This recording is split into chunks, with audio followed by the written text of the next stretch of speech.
শখের বাগান। আসলে শখের বাগান আমাদের সবারই অনেক বেশি প্রিয়। হ্যালো এভরিওয়ান, আসসালামু আলাইকুম। কেমন আছেন আপনারা সবাই? নিশ্চয়ই সবাই অনেক ভালো এবং সুস্থ আছেন। বেলকনিতে লাগিয়েছিলাম এই যে কাঁচামরিচের গাছ। কাঁচামরিচের গাছ অনেক সুন্দর হয়েছে। আর অনেকগুলো কাঁচামরিচ ধরেছে। এটা হলো পুঁইশাক, এটা হলো এই যে হলপা পাতা, যেটা আমরা সিলেটি আঞ্চলিক ভাষায় বলি। এটা পাতাটা অনেক বেশি মজা, চিংড়ি মাছ দিয়ে, চুটা মাছ দিয়ে খেতে অনেক মজা লাগে এই হলপা পাতার পাতাটা। আর গোটাটাও অনেক বেশি মজা লাগে মাছ দিয়ে খেতে। খুবই সুন্দর ধরেছে। প্রতিদিন সেবা যত্ন করতে হয়, এই গাছগুলোর মধ্যে পানি দিতে হয়। আর লাউ গাছে খুব সুন্দর পাতা ধরেছে। একবার শাক রান্না করে খেয়ে ফেলেছি। এটা হলো গাছের কাঁচামরিচ পেড়ে নিয়েছি, অনেকগুলো কাঁচামরিচ ধরেছে, তার মধ্যে বড় দেখে দেখে পেড়ে নিলাম।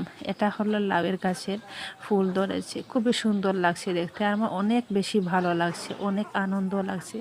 আসলে নিজের হাতের জিনিসগুলো যদি কম ধরে তাহলে আনন্দের শেষ নেই। কার কার এমন ভালো লাগে অবশ্যই কমেন্টসে জানাবেন।